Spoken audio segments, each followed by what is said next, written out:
विद्यानगर संस्थान की ओर से हार्दिक स्वागत एवं अभिनंदन करता हूं। देखें तो काफी परिवर्तन आया है। स्टूडेंट्स को ऐसा लगता है कि हम लोग बिना कॉलेज जाए अपने स्तर पे हम पढ़ाई कर सकते हैं। हालांकि बहुत से मैक्सिमम स्टूडेंट्स ऑनलाइन स्टडीज भी करते हैं। ऑनलाइन स्टडीज बहुत अच्छी चीज है और उसके सबसे बड़ा ड्रॉबैक ये है यदि उसमें डिस्ट्रैक्ट करने वाली बहुत सारी चीजें आती हैं। यदि हमारा लक्ष्य यदि सटीक नहीं है और हम डेडिकेटेड नहीं है तो ऐसी स्थिति में डिस्ट्रैक्ट होना स्वाभाविक है।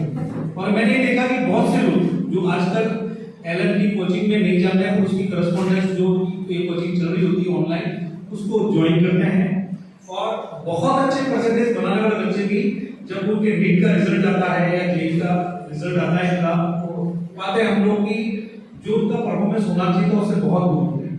तो ये ऑनलाइन का सबसे बड़ा ड्रॉबैक है। हमारे यहाँ पे हम रेगुलरली क्लासेस चलाते हैं। निश्चित रूप से ये किसी भी छात्र के लिए अपने कैरियर को लेके आगे क्या दशा और दिशा तय करनी उसकी एक प्राथमिक शुरुआत है। मैं अपनी बात करने से पहले मेरा यहाँ से जुड़ाव के बारे में मैं 2 बात कहना चाहता हूँ। मेरा आज से 6 महीने पहले आपके सब डिवीजन के पास सिमलवाड़ा सब डिवीजन में पदस्थापित था एसडीएम के पद पर। और यहाँ के जो एसडीएम है मिस्टर सरवण सिंह जी वो मुझे जिक्र करते रहते थे कि भाई आप स्टूडेंट को लेके पढ़ाई में रहते हैं तो हमारे यहाँ एक ऐसा संस्था है उनकी भौतिक सुविधाएं उनका जो संकल्प उनका समर्पण देखे आप खुद भी आश्चर्यचकित रह जाएंगे।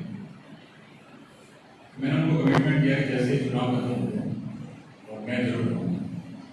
फिर मैं सागवाड़ आया तो उनके साथ फिर यहाँ आया सबसे पहले सिद्धार्थ जी से मिला और यहाँ की सारे प्रकल्पों को देख के सभी विंग्स के जो कार्यक्रम को देख के चाहे वो यूजी के कोर्सेज हों स्कूल के कोर्सेज हों सीबीएसई के हों राजस्थान बोर्ड के हों जो सिस्टमेटिकली इस क्षेत्र के बागड़ क्षेत्र के स्टूडेंट के मत नहीं है क्योंकि वो क्वेश्चन अपने आप में इतने टफ होते हैं कि अपन को पता ही नहीं चलेगा। आप 20 क्वेश्चन पे देखोगे तो भी यदि एक का आंसर नहीं निकाल पाओगे तो आप जब ये क्वेश्चन बैंक कब लाएंगे जब आप 1 साल एनसीईआरटी को दे दिया नेक्स्ट ईयर मानक हो गए होगी उसके बाद क्वेश्चन बैंक लाएं चाहे वो प्रीलिम्स के या चाहे मेंस। उसके बाद आपको ये रिलेवेंट लगेगा कि मैंने जो पढ़ा है उसी में से आया है। नहीं तो आप अभी क्वेश्चन बैंक लाके देख लेंगे तो आप खुद रियलाइज करेंगे कुछ आया नहीं बदलते तो आप खुद यानी कि अपने आप को डिप्रेशन फील करेंगे। तो क्वेश्चन बैंक को अभी लाना ही नहीं जब तक 2 साल की नेट तैयारी नहीं हो जाए पूरी अच्छे से उसके बाद ही क्वेश्चन बैंक प्रीलिम्स का या मेंस का लाके देंगे।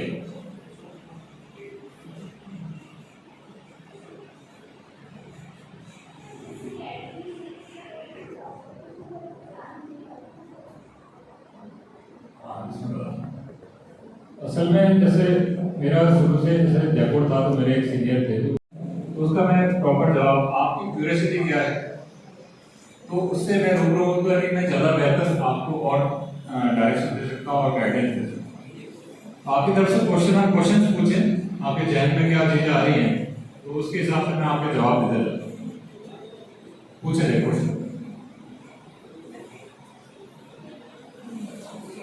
एक तो हेजिटेट बिल्कुल नहीं हो और ये और उसके अलावा सभी प्यारे स्टूडेंट्स विद्यानगर संस्थान के आप सभी का हार्दिक स्वागत है अभिनंदन है। सबसे पहले जैसे कि मेरा एक पैटर्न है क्योंकि मेरे लिए जो है वो मेरी माँ है वही भगवान है तो मेरे लिए बहुत बड़ा एक लाइन है जिसको मैं हमेशा कहता हूँ जननी और जन्म हमेशा स्वर्ग से भी महान है। माँ त्रिपुरा के चरणों में वंदन करता हूँ। मेरे इष्ट हैं दादा सागर भगवान हनुमान जी उनके चरणों में वंदन करता हूँ। मैं कुछ चीजें आपसे शेयर करना चाहता हूँ आज यहाँ पे। उम्मीद है आपको ये सेशन जो है वो पसंद आएगा और मुझे लगता है आप सब लोग जितना जल्दी मेरे साथ में जुड़ जाएंगे उतना ही इसको और बेटर तरीके से जो है वो कर पाएंगे। पहली बार मैं विद्यानगर संस्थान में आ रहा हूँ और ये मेरा पहला विजिट है यहाँ पर।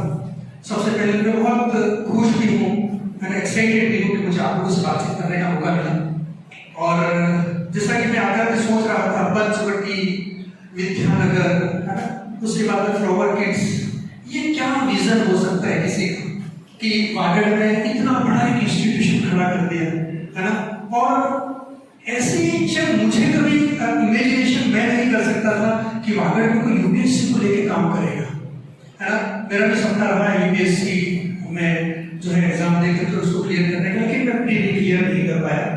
और 2012 से लेकर के 2018 तक लगातार मैंने मेंस दिए हैं और 12 और 13 में मेरे को इंटरव्यू देने का सौभाग्य प्राप्त हुआ। मैं सेलेक्ट नहीं हो पाया और पिछला जो दोनों आरएस प्री था मैं प्री भी नहीं क्लियर कर पाया।